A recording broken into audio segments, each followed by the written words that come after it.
Welcome to On Air Erotic Radio, brought to you by Shush.com. And we're here with Nikki Phoenix today to talk about her very diverse life, both within the adult industry as well as in mainstream. Nikki is a fascinating person, very diverse, a lot of things going on in her life that I think our viewers will really like to hear about. So Nikki, you want to just introduce us and give us a little background information, like, you know, where you're from, stuff like that, and then I got some specific questions for you. So go ahead, introduce yourself. Okay, well, I'm Nikki Phoenix, or Nicole Phoenix in mainstream. I grew up in Seattle, but I was born in Phoenix, Arizona. And when I was growing up, I was the kid that was bullied by everybody and picked on and made fun of, and I had a couple bad relationships and was kind of abused, and I was very, very heavy growing up. I moved to DC and I got married and ended up getting a personal trainer and started working out and taking care of myself. And I kind of got into modeling in that kind of way to kind of boost my confidence, because growing up I was just, I had no self-confidence when I was growing up at all. Well, so, you've got more than enough now, I'm hearing, from reading all of your press and stuff. Yes. Well, you know, it's kind of very empowering when you are that kid that was bullied and picked on, and, you know, even my sister kind of growing up would call me that I'm stupid, and, you know, I had a hard time in school because I'm dyslexic. But we didn't find out that I was dyslexic until a couple years ago, when I started going through, you know, just therapy to kind of boost my confidence and deal with my issues from when I was a kid. You know, I had these mean girls that bullied me and picked on me. One of them shoved me downstairs, you know, would photocopy like letters and stuff like that I would have with my friends. Even my friends that I thought were my friends in high school weren't my friends. You know, they all like talked crap about me. It's typical high school stuff, but it was more mean and vicious towards me. So I know from talking a little bit before we turned on the camera here that you had some fairly significant weight loss, you know, before you got into both the adult industry and the mainstream film industry. You want to talk about a little bit of the process and where you started with that, how you trimmed down, and then some of the opportunities that you went from that with. Yeah, I lost 120 pounds. My top weight was 247, and I was 42% body fat. And when I moved to DC and got married, I didn't have anything but myself and my ex-husband, because we ended up getting divorced. And we, you know, he was pretty wealthy, and so, you know, I was just talking about how I wanted to lose weight and how I wanted to, you know, just change myself, because I saw DC as an opportunity. Nobody knew who I was. You know, all I had was my husband at the time. And, you know, all my friends and family were back in Washington, so it was kind of like motivation for me to kind of change myself. Yeah, and body image is a really significant thing for, you know, both men and women. It is. Was that a great motivating factor to really get past that? Yeah. Well, and it was kind of like I was starting anew, because, you know, where I lived and where I grew up and, you know, all the bad relationships that I had, it was, you know, mentally destroying, and the confidence and, you know, my self-worth and all that stuff just kind of was the water because of where I lived and the environment that I was living in. So when I moved to DC, you know, like I said, I hired a trainer, and we immediately started talking about my diet and how I ate. Well, I only ate once a day, and she's like, okay, you need to eat like 5 times a day. So then we started writing down me eating 5 times a day. Well, it turned out that I was only eating like 500 or 600 calories a day, and my metabolism was just really low.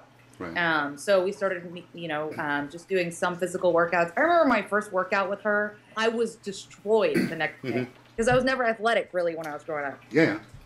It was so hard, and I got nauseous, and I think I maybe worked out for 20 minutes. You know, but slowly we started working out 2 times a week and then 3 times a week. And, you know, we noticed that I ate a little bit too much cheese. And so we backed off on the cheese, and I liked carbohydrates. Sugar is my vice. I love sugar. As the weight started coming off, I was kind of decided that I wanted to do pictures, like just kind of take some pictures of myself as I was losing weight. And it just kind of also to boost my confidence, because a lot of people are like, you're so pretty. And I'm like, no, I'm not. You know, I'm just me, you know. And I took the pictures, and I was like, wow, I really am pretty. I'm like, wow, okay.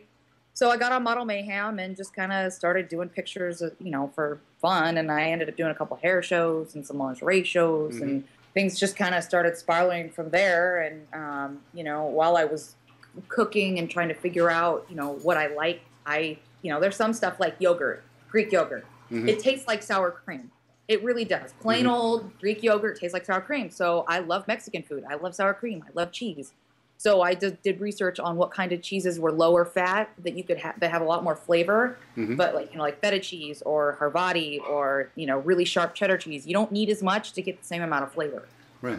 So, and I would throw Greek yogurt in there instead of, regular like sour cream. Or, I would do, instead of brown like sugars, I would put dark brown, like the really, really dark brown sugar. Because it has a lot of flavor in it. You don't need very much. Well, I'm going to come back to the whole cooking thing because you're a whole cooking show unto yourself with a cookbook coming out soon. Yes. But let's go to some of the stuff that you did once you got the weight down and the body image feeling good. You had said you were doing some modeling with Model Mayhem and things like that. Maybe talk a little bit about that, some of the film work you've done, and then maybe some of the transition into becoming a spokesmodel, for a very, very nice lingerie company that you're doing right now. Well, while I was lifting weights and, I still had these body image issues that I was fat. I mean, just in my mind, I had these fat eyes. So, I started really getting into the Model Mayhem, and I probably did a photo shoot 2 or 3 times a week.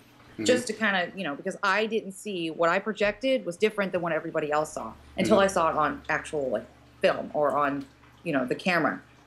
And I just kind of started building my self-confidence that people were like, you really could do this, for a living. You're very good and very natural at it. And I'm just like, okay.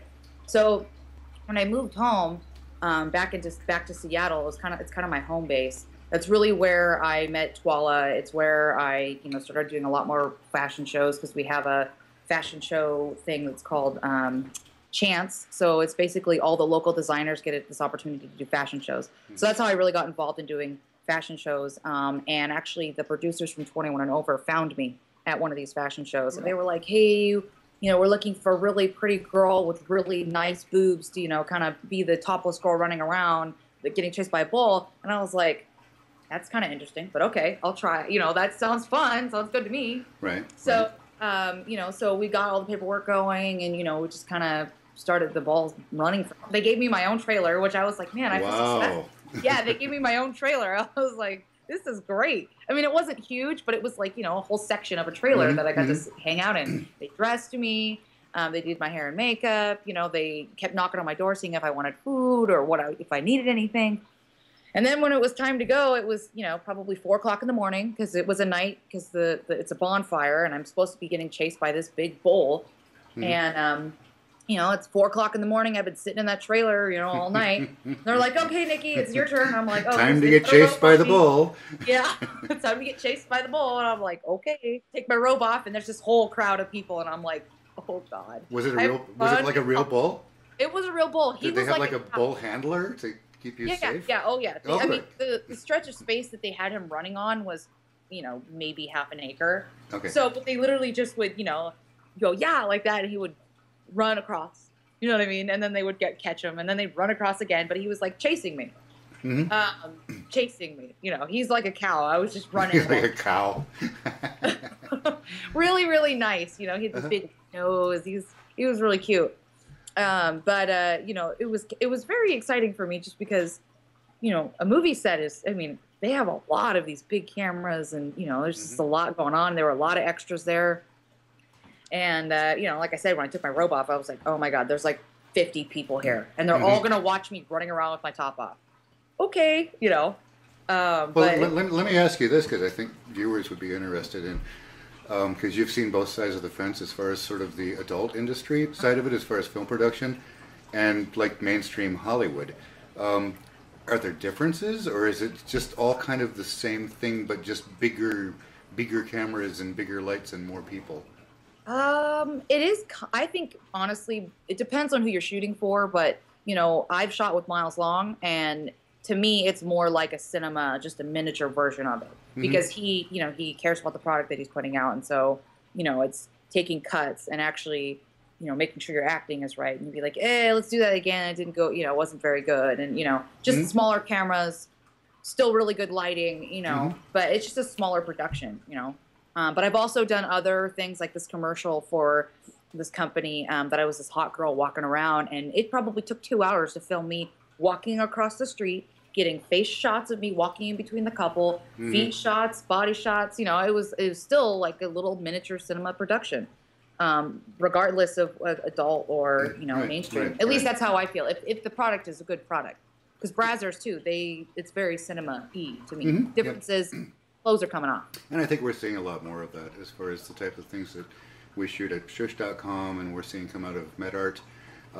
You know, just sort of a high-end cinematography approach, you know, rather than, you know, 3 guys in a van driving down the street in Miami and lure a girl into the van and take her to a hotel room and run gonzo wild. So yeah, that's really I think that's a real positive development. You know, I really care about the stuff that I'm putting out there, you know, adult film-wise, and so it's kind of, I don't like the gonzo. I really don't. I've done it, and I don't really care for it. I think it's boring. I think that, you know, people just, you know, not a lot of people are looking for stuff like that, even if, you know, there's a lot of it out there. So, I mean, people don't know that they can find really good quality, you know, stuff.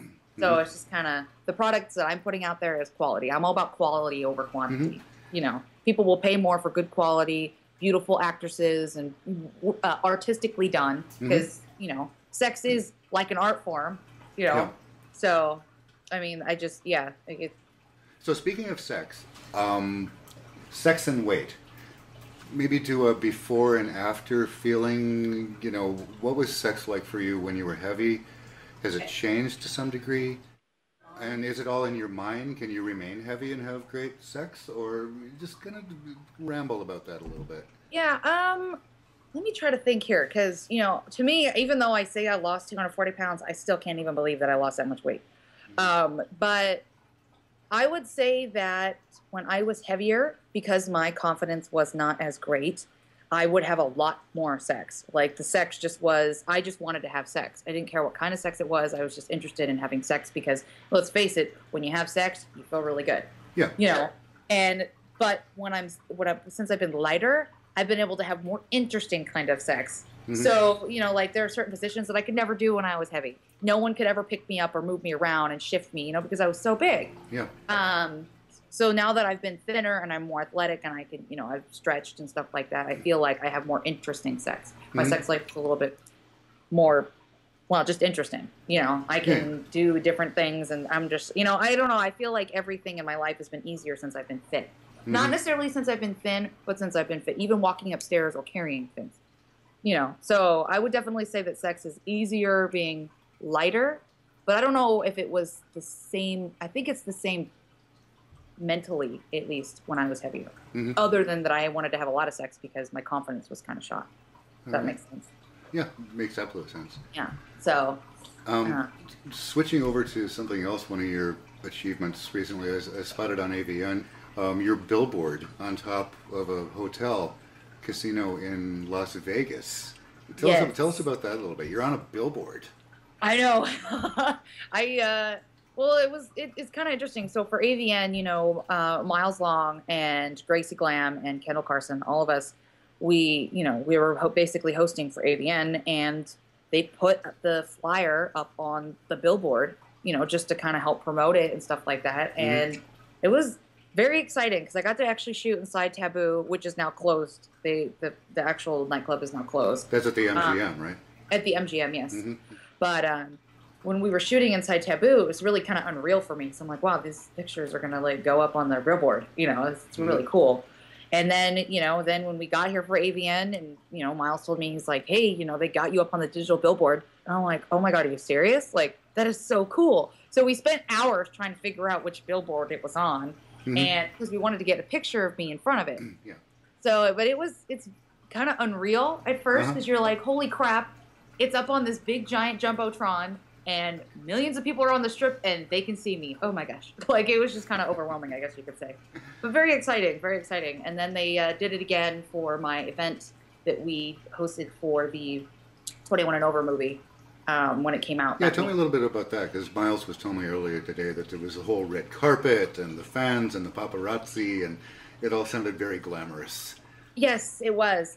So I am the spokeswoman for Toilet Intimates, and, you know, we, TABU wanted to, because I live here in Las Vegas, and, you know, they found out that I was in 21 and Over. They're like, hey, you know, do you want to do the 21 and over, you know, like release party with Nikki Phoenix. And I'm like, oh, okay, that sounds great. And so we shot inside TABU again, and Twala sent me a bunch of pieces to shoot for the, you know, for the flyer. And we did giveaways for her lingerie. We gave away 6 different pieces. And it was just kind of like about, you know, women, you know, the women's lingerie, and her lingerie line is about women changes, like their lifestyle changes, whether divorced or, you know, growing up, or, you know, just that's what her lingerie is kind of about. So the whole Twala philosophy at line is very much into being sex positive, about body image, accepting of yourself, and, you know, going with that as an asset. Yes, and also expand on that a little bit. Like your changes, because really, if you think about it, the underwear you're wearing, you may not have thought about it, but you wouldn't wear it if it wasn't comfortable. You know what I mean? And as a woman, you wear lingerie or you wear underwear pieces underneath. Like me, I'm kind of obsessive. If I'm wearing a bra, the underwear needs to match. You know what I mean? Like it just needs to match, and it needs to be comfortable. Otherwise, I'm not going to wear it. Yeah. And I always find that a lot of the stuff out there is not very comfortable. It's not very sexy, you know. And her stuff is just different. It's sexy, and she goes to China and picks out all these like great silks and laces and stuff like that. So when I was doing the event, I wanted her to be a part of it because, you know, the fact is I am a woman, and I am trying to empower other women to believe in themselves and, you know, to be educated about their diet and their health, and, you know, be inspired by me because, you know, I'm a self-motivator, so I'm very dedicated, I'm very disciplined, but a lot of people don't have that. But if they are inspired by someone, you know, then they could maybe be more dedicated, and they could, you know, be like, wow, she came from here and she's here. Now she's doing this, and, you know, doing billboards and adult and mainstream, and, you know, being a model, and is still very humble and nice and sweet. You know, like I feel like women will feel more empowered by that. So I brought Twala into the event because of what her whole line speaks of. And she showed up, and I brought my girl Alexis, who's also, she's a fitness junkie. You know, she was kind of a ugly duckling as well. So she kind of blossomed, and, you know, her and I are very good friends. And so I brought her along, and we had a really, really good night. You know, there was a red carpet. Twala was kind of freaking out because she's never done anything like this, like press-wise. And, you know, she brought her husband along. You know, lots of pictures were taken, and we got in there, and we just started partying, and there were lots of fans. And, you know, every time I'm in TABU or anytime I'm out, I really just interact with fans because I love my fans. It was a really, really good night, and the party was awesome. And, you know, I brought a bunch of girls into the table that won all the lingerie pieces because we did raffling. And Twala had 6 pieces that she gave away, and we had a bunch of different ones, and for each girl that came up, I would, you know, pick which one I thought would be best for them. And so did she, because all 3 of us were up there. So we also gave away the pieces that were actually on the flyer. So they, you know, they had a little autographed thing by me, and it was the piece that was on the flyer. So, you know, it was very fan interactive. And well, it sounds like a good time was had by all, and it sounds very glamorous. So what's next for you? I know you've got a cookbook soon to be released. Maybe talk a little bit about that and some of the thinking behind and your mission and philosophy on creating your own cookbook. Yeah, so I'm actually writing 2 books. The cookbook is still, you know, it's a work in progress, but we're in the middle of finishing up the touches for it. And it was basically inspired by all the recipes that I fiddled with and ripped apart and put back together for my fitness stuff, you know, because I want food to taste really good, but I want it to be easy, and I want it to only take 20 minutes because when I'm hungry, I am hungry. I want to eat now. So it just kind of talks about, you know, good alternatives like the Greek yogurt, using it for sour cream or using it for different sort of things as a cream base because it doesn't really have a lot of calories in it, but it has a ton of protein in it. It's like 20 grams for a cup of Greek yogurt, which is a lot of protein. So beyond the culinary work, what's next for you as far as media, popular culture? Do you have any upcoming plans or goals or things you want to do? Twala and I are working on a project together. I don't really want to talk too much about it, but there is a big project that Twala and I are working on. And then I'm also working on my website. That's kind of my next big venture here. I was trying to get my website up and going. And, you know, like I said, I am writing another book, which is my autobiography. It's called The Phoenix Rises, and it's basically about my life and what I went through and my changes and stuff like that. So, but I'm sure there's other things that will come up in the meantime, but those are my big projects right now that I'm working on. Well, as the old cigarette ad back in the 1970s when I was a lad said, "You've come a long way, baby." You're far too young to even remember Virginia Slim's I'm like, cigarettes. You were like 2. But you've definitely come a long way, and a fantastic journey. Do you have any parting just thoughts, not particularly advice, but just a chestnut that our viewers can take away with them around the whole, your experience as far as personal growth and things? I would definitely say that no matter where you've come from, where you grew up, how you grew up, you can be whoever you want to be, and just, be inspired and, eat right, take care of yourself, be educated. Whatever you set your mind to, you can actually do, because, I grew up totally different than where I'm at now, and I'm very, I try to stay humble, too. Stay humble. Well, it really shows, and it's just been a delight speaking with you today. The members of Shush, that they love to hear personal experiences and things like that. So I want to thank you very, very much, Nikki, for joining us today. And this is Jack signing out. And say goodbye. Bye. Thank you so much for having me. Shush.com provides a safe place for women to explore their sexuality with high-quality, intelligent, erotic content. Because no woman is an island, Shush creates an environment where women can relax, enjoy, learn, and feel good about being sexual, sensual beings without sacrificing personal ethics. For more innovative, cutting-edge, and entertaining radio shows, movies, and original TV programming, please visit shush.com. That's SSSH.com.